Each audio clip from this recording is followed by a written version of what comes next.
Сәлеметсіздер ме, балалар? Қазақ тілі 4-ші сынып. Балалар, сабағымызды бастаймыз. Сабағымыздың тақырыбын жұмбақ шешу арқылы болжап көрейік. Аспаннан домалап, көп моншақ төгілді. Балалар, жұмбақтың шешімі не деп ойлайсыздар? Табиғат құбылыстарының бірі болу керек. Әрине, балалар, бұл жаңбыр. Өте жақсы. Олай болса, балалар, бүгінгі біздің сабағымыздың тақырыбы жау, жаңбыр. Бүгін біз табиғат құбылыстарының бірі жаңбыр жайлы толық білетін боламыз. Сабағымыздың мақсаты тыңдаған материалдың мазмұны бойынша сұрақтарға жауап беріп, мәтінді толықтырамыз. Мұғалімнің қолдауымен, айтылуымен, жазылуында айырмашылығы бар сөздерді дұрыс жазамыз. Ал енді балалар, жаңа сөздермен таныс болайық. Қол шатыр, зонт, гүлдеу, цветение, көктеу, прорастание, тамшы, капля. Балалар, жаңа сөздерді сөздік дәптерімізге жазып, жаттап аламыз. Келесі балалар, осы енді жаңа сөздермен сөз тіркесін құрастырайық. Ауызша құрастырыңыздар.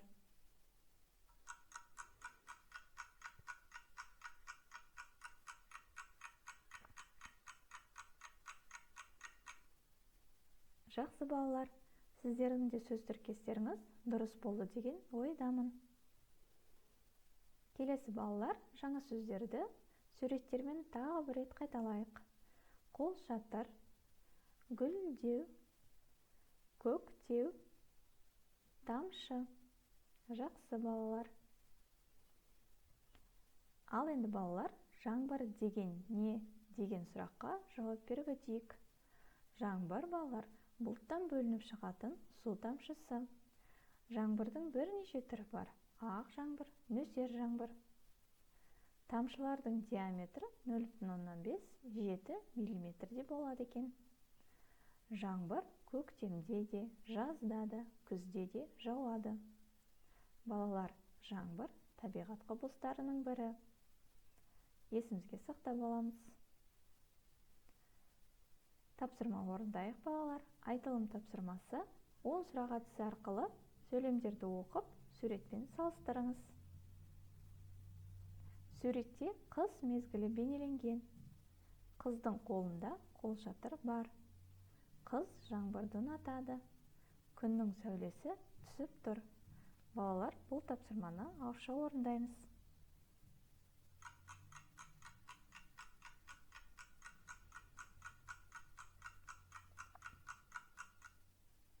Жақсы, өз жауабымызды тексеріп көрейік.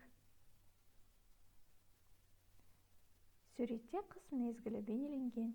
Жоқ. Қыздың қолында қолшатыр бар. Иә. Қыз жаңбырды ұнатады. Иә. Күннің сәулесі түсіп тұр. Жоқ. Балалар, сіздердің де жауаптарыңыз дұрыс жауаппен сәйкес келді деген ойдамын. Жарайсыздар. Келесі балалар, сергіту әніне кезек берейік. Көп нүктенің орнына тиісті сөздерді қойып, жау жаңбыр әнін бірге айтып көрейік.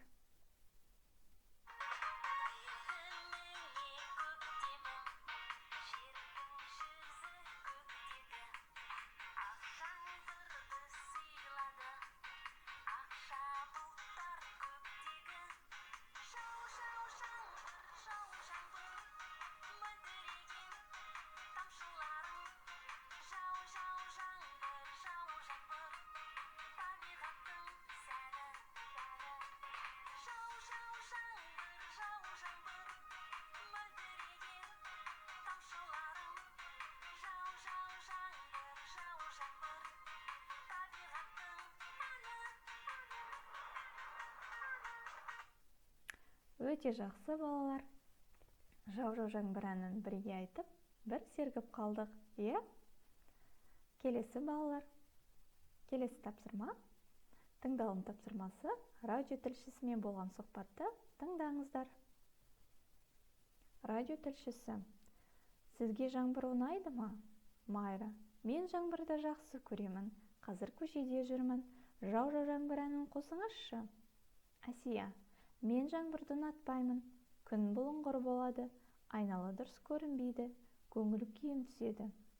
Алтынай: жоқ, көңіл күйім жоқ.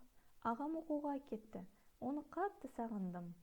Тұрар аға: жаңбырдың жауғаны жақсы, егін шығады, бау-бақша өседі, дала гүлдейді.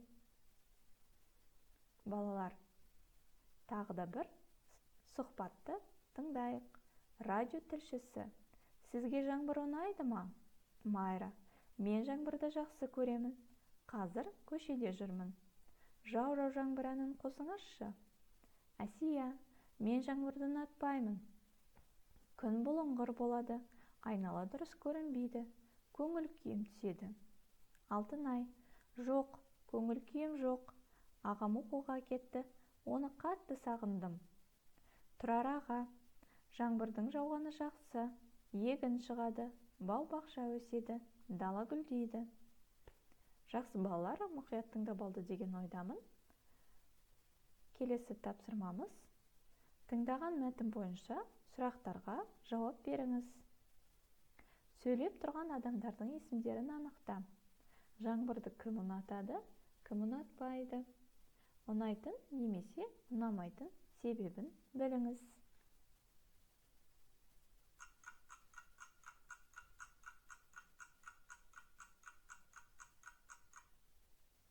Жақсы балалар, сұраққа жауап берсек, дұрыс жауаппен тексерейік.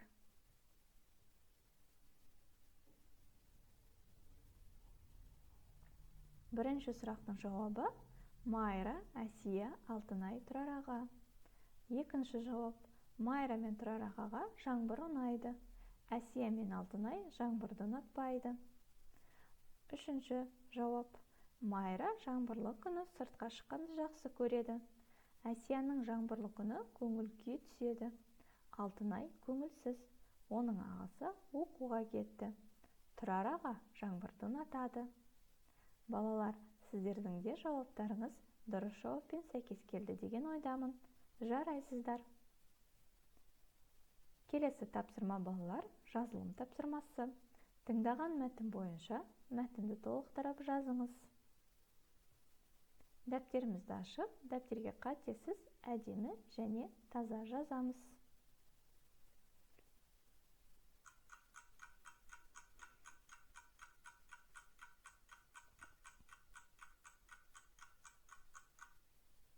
Жақсы балалар, жазылым тапсырмасын бірге тексерейік. Студияға бірінші болып Майра телефон соқты.